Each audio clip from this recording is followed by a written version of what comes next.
2022년 세계에 대해 전망에 대해서 한국경제신문에서 이코노미스트 독점 계약으로 전 세계 90개국에 동시 출간했던 세계가 주목하는 22가지의 신기술은 뭘까? 세계가 이코노미스트 지음 2022년 이제 2021년에서 2022년 책을 펴내면서 From the Editor 톰 스탠다지 2022 세계 대전망 편집자인데 21년은 전 세계가 팬데믹에 맞서 흐름을 뒤바꾼 한 해였다. 2020년 팬데믹 이후에 확 달라진 근무 형태와 여행 트렌드 등 새로운 현실에 본격적으로 발맞춰야 한다는 요구가 강력해질 것이다. 중국의 부상과 기후변화 가속화가 거듭 확인됨에 따라서 이런 변화의 필요성은 더욱 두드러질 수 있다. 2022년 다음에는 10가지 주제와 트렌드를 눈여겨보자. 첫 번째, 민주주의 대 독재 정치. 미국의 중간선거와 중국의 전국 인민대표회의는 경쟁관계에 있는 정치 체제를 선명하게 대비시킬 것이다. 이렇게. 두 번째는 전염병에서 풍토병으로 새로운 항바이러스제 효능이 개선된 항체 치료제, 다양한 백신이 쏟아져 나오고 있다. 선진국에서 백신 접종을 마친 사람들에게는 바이러스는 더 이상 생명의 위협이 되지 않을 것이다. 백신 접종을 마친 하지만 개발도상국에서는 여전히 치명적 위협이 될 수가 있다고. 세 번째는 인플레이션 우려, 공급망이 무너지고 경기 에너지 수요가 치솟으면서 물가가 오르고 있다. 노동의 미래의 근무 형태는 재택과 철근이 뒤섞인 하이브리드 체제가 될 것이다. 이렇게. 테크 기업에 대한 새로운 반발은 미국과 유럽의 규제 당국은 오랫동안 그 테크 기업들을 통제하려 애쓰면서도 그들의 성장이나 이윤에 타격을 입힌 적은 없었다. 암호화폐의 등장은 모든 파괴적인 핵심 기술이 그렇듯이 규제 당국이 규칙을 강화함에 따라서 암호화폐도 길들여지고 있다. 중앙은행들도 자체적인 중화 집중식인 디지털 통화 출시 방안을 모색하고 있다. 기후 위기는 산불, 폭염, 홍수가 갈수록 잦아지고 있는데도 특히 기후 변화와 관해서는 정책 입원자들 사이에서 긴급성이 결여되어 있다. 여행 문제는 경제가 재개되면서 사람들의 활동이 활발해지고 있다. 하지만 호주와 뉴질랜드처럼 제로 코로나 방역 전략을 추구했던 나라들은 코로나가 풍토병이 되어가는 과도기를 힘겹게 헤쳐나가고 있다. 우주개발 경쟁은 2022년 경쟁에 뛰어든 우주개발 기업들이 쏘아 올린 우주선을 타고 높이 올라간 공무원들보다도 더 많은 수의 민간인이 우주에 가는 처지가 될 것이다. 정쟁의 불씨, 베이징 동계올림픽과 카타르 월드컵은 스포츠가 어떻게 세계를 하나로 모을 수 있는지, 이렇게 대규모 스포츠 행사가 어떻게 정치 논쟁의 불씨가 되어버리곤 하는지 일깨울 것이다. 2021년 세계가 이룩한 가장 뛰어난 성과는 코로나 바이러스 백신 개발. 이거는 반산반 여론이 비등하고 또 미국 CDC 같은 데서도 여러 가지 또 반론적인 이야기, 반대적인 이야기도 나오죠. 그렇기 때문에 참고해서 보고. 파트, 리더스, 비즈니스, 금융, 국제, 과학기술, 문화, 미국, 유럽, 영국, 미술, 중동, 아프리카, 아시아, 중국, 이렇게 세션을 나눠서 파트, 리더스, 비즈니스, 파이낸스, 인터내셔널 사이언스, 테크놀로지, 컬처, 문화라 해놨네요.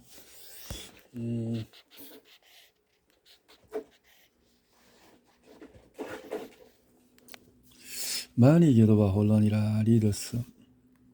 많이 겨도 미국과 중국 간의 경쟁이 코로나 이후에 세계를 정한다. 이코노미스트.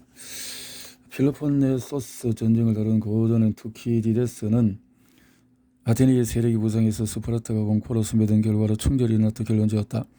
하버드 대학교의 그리엄 앨리스는 2015년 발표회에 반향을 일으켜내서 이 투기디데스의 함정에서 같은 역학관계가 미국과 중국 사이에서 작용할지를 살펴봤다.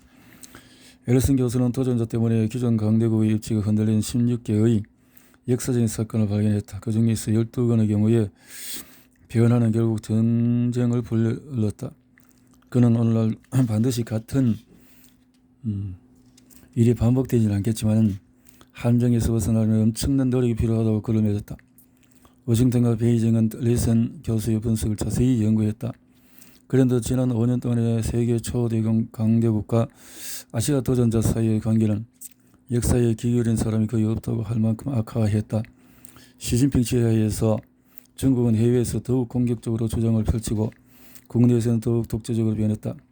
도널드 트럼프에서 현재 조 바이든 정권을 거치면서 미국의 대중 정책은 중국을 기존 미국 주도의 세계 질서에 편입시킬 수 있다는 오만한 믿음에서 좀 더 편집증적인 견제 조치에 가까운 성격으로 바뀌었고 중국의 의도를 의심의 눈초리로 대하며 여야가 다 같이 미국의 세계적인 우위가 위험에 처했다고 우려한다.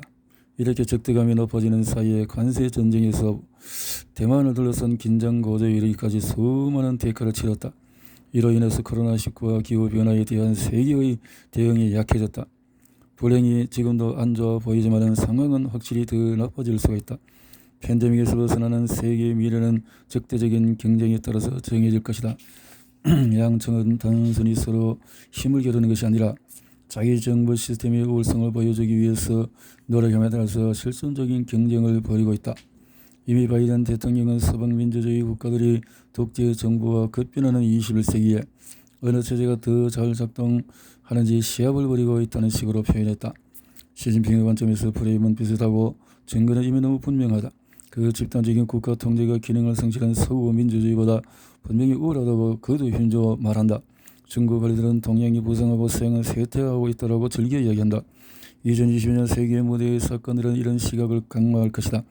2월 동계올림픽을 시작으로 연말 20차 공산대회까지 중국은 공산당 통치의 능력과 영향력, 전면적인 우월성을 보여주고 지금 관행이었던 10년 임기를 넘어서 집권한 시주석의 지위를 공식화하기 위해서 철저히 연출된 행사를 연이어 선보일 예정이다. 절대 권력자 시진핑, 공산당은 모든 종류의 불안이나 비판을 방지하기 위해서 엄청난 노력을 기울일 것이다.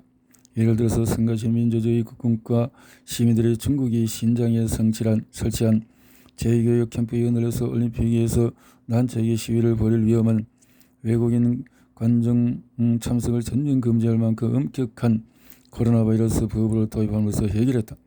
대내적으로 시주석의 모든 집권기한 폐기 조치에 당내에서 조금이라도 불안한 조짐을 보이면 잔혹한 속청에 직면하게 된다. 관리들은 새로운 시대의 혁명을 축하할 예정이며 자신의 시대를 맞은 시주석은 원하는 동안에 당을 완전히 장악할 것이다. 한편 서구 민주주의 국가들은 실망스럽게도 혼란스러운 모습을 죄다 드러낼 것이다. 유럽에서는 높은 물가와 심지어 연이어 정전이 발생하는 겨울철 에너지 부족 사태로 유권자들이 화가 나고 정치인들은 겁을 먹는다. 프랑스 대통령 선거에서 자신을 프랑스의 트럼프로 설정한 극우 진영의 반이민주의자 TV 방송인 에릭 제무르가 조성한 분위기대로 포퓰리스트 선동이 방치는 추악한 광경이 펼쳐진다. 결국 에마누엘 마크롱은 포퓰리스트 우익의 표가 갈리며 재선되겠지만 분노와 문화 전쟁으로 뒤덮인 선거 캠페인은 민주주의 광고와는 거리가 멀어 보인다. 가장 실망스러운 모습은 바로 미국이 보여줄 것 같다. 중간선거가 열리는 해에는 일반적으로 의회가 거의 일선을 놓고 백악관을 차지한 정당이 의석을 잃는다. 2022년에는 이 중간선거의 저주가 특히나 심하게 나타날 전망이다. 바이든 대통령이 인프라 투자와 복지 지출이 담긴 더 나은 재건 법안을 어떤 형태로 통과시키더라도 물가 상승과 공급 부족으로 여전히 지지도가 낮은 상태에서 2022년을 맞으리라 예상된다. 하원에서 8석의 우위를 점하고 상원을 50대 50으로 나눠 가진 민주당은 둘 다 과반수 확보에 실패할 심각한 위험에 처해 있다. 그리고 트럼프에게 완전히 사로잡힌 공화당은 2020년 선거를 도둑맞았다는 트럼프의 잘못된 이야기를 받아들여 의회를 장악한 여러 주에서 선거 감독을 유리하게 바꾸기 위해서 법률을 바꾸고 있다. 트럼프의 이야기를 이렇게 해야 되는데 트럼프의 잘못이라고 했는데 잘못의 판단은 이런 시사지가 하는 것이 아니라 생각이 되어집니다. 해가 지나고 건강상의 문제가 없어 2024년 트럼프의 공화당 대통령 후보 확실해지면은 남북 전쟁 이후의 헌법상 최고의 위기라는 공포가 미국의 정치적인 논의를 무색하게 만들 것이다. 미국 밖에서 트럼프를 완전히 정신 이상자로 여겼던 사람들은 그의 복귀 전망에 충격을 받게 될 것이다. 한편 경제 분야에서는 만약 연극 같은 정치 때문에 서구 민주주의가 중국 독재 정치보다도 상대적으로 문제가 많아 보인다면 2022년 어느 체제가 경제 운영에 가장 적합한 일을 두고는 다른 편견이 날 수가 있다. 테크 회사에서 팬데믹 이후에 재기에 이르기까지 중국과 미국은 비슷한 문제들을 완전히 다른 방식으로 처리한다. 그리고 몇 년 만에 처음으로 중국이 실수를 더 자주 저지를지 모른다. 시 주석은 모든 수단을 동원해서 중국 거대 자본가들의 콧대를 꺾으려는 조치를 시작했고 테크 회사들을 단속한 공동 부유에 해로워 보이는 비디오 게임과 사교육 같은 얽기에 강력한 규제를 가함으로써 1조 5천억 달러나 되는 주식 가치를 증발시켰다. 미국에서는 페이스북과 다른 테크 기업들의 악영향에 대한 초당적인 비난에 의해 청원의 정도에 그칠 것이다. 하지만 젊은 소비자들이 새로운 플랫폼을 찾고 대형 기술 기업들이 서로의 영역을 침범하기 시작하면서 시장 원리에 따라서 효과적으로 변화가 생긴다.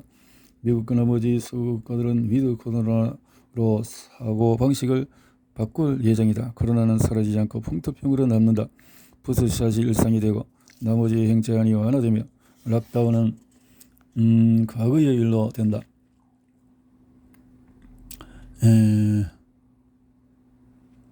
대조적으로 중국은 2022년 내내 제로 코로나 정책을 고수할 전망이다. 코로나로 시민들을 공포에 떨게 만들고 엄격함을 우월성의 표시로 선전해온 중국 정부는 노선을 바꾸기 쉽지 않다. 중국은 긴 격리와 엄격한 여행 제한으로 세계 다른 나라들과 계속 담을 쌓고 지낼 것이다. 중국의 엄격한 접근 방식은 어느 경우든 결국 경제적인 피해를 초래할 전망이다. 예측 불가능한 규제와 중국에서 가장 성공한 자본가들에 대한 비판적인 반감은 기업가 정신을 저해하고 혁신을 방해한다. 그리고 코로나가 풍토병인 세상에서 제로 코로나 정책을 유지하려면 고통스럽게 봉쇄 조치를 해야 한다. 모든 요인이 이미 힘든 중국의 거시 경제 환경을 복잡하게 만들 전망이다. 중국 관측가들은 엄청난 중국 부동산 호황의 조정 결과와 그에 따른 믿기 힘든 수준의 부채에 대해서 몇 년 동안 걱정해 왔다. 거대한 부동산 개발 업체 흥다의 위기는 이 까다로운 전환이 마침내 진행되고 있음을 보여준다. 다른 부동산 관련 회사들이 문을 닫으면서 부동산은 2022년 주요 쟁점이 될 것이다. 게다가 노동력 감소, 피부양 노인층의 급속한 증가 같은 구조적인 문제와 더불어서 경제적인 부담이 심각하다. 연간 GDP 성장률이 5%로 떨어질 수도 있다. 중국의 저성장은 세계 경제 전반의 그림자를 드리울 수 있다. 하지만 역설적이게도 상품 가격을 낮추면 미국 거시 경제의 주요 과제인 고질적인 인플레이션 위험을 낮추는 데 도움이 될 수가 있다. 이는 연방준비위원회가 한동안 여유로운 태도를 보일 여지를 마련해 줄 것이다. 코로나19를 제쳐두고라도 긴축 재정이 대부분 끝나고 한참 대전감이 있는 사회 인프라 개선 노력이 시작되면 정치인들이 싸우더라도 미국 경제는 빠르게 성장할 수 있다. 중국과 별 차이 없이 GDP 성장률 4%가 달성이 가능해 보인다. 서로들은 정치적인 경제적인 성과들이 22년 헤드라인을 장식할 것이다. 하지만 그로 인해서 미국과 중국이 제대로 작동하는 관계 구축에 필요한 엄청난 노력을 기울일 가능성이 적지는 않을까? 반드시 그렇지 않다. 국내 경제가 흔들리는 상황에서 시주석은 미국과 무역관계 개선을 희망할 수도 있고 국내에서 공경에 처한 바이든 대통령은 중간선거 이전에 외교 정책의 성공을 거두고 싶어 할지 모른다. 그리고 원칙적으로 양측은 무역과 기술에 대한 합리적인 협상을 모색해 트럼프 시대의 관세를 대처하는 등 많은 분야에서 진전을 이룰 수가 있다. 사이버 보안, 핵 비확산 또는 우주 공간의 군사 분야에서 공통의 접근법에 합의하거나 글래스고에서 열린 COP26 기후변화회의에 이어서 청정에너지 전환을 가속하는 방법도 찾을 수도 있다. 불행히도 이런 생각은 실현 가능성이 거의 없어 보인다. 첨예하게 양극화된 미국에서 양당 간 합의가 가능한 얼마 안 되는 분야 중 하나가 중국에 대한 강경책이다. 바이든 대통령은 아무리 합리적인 결과가 나와도 협상하는 유화주의자라는 공화당의 공격을 감수하지는 않을 것이다.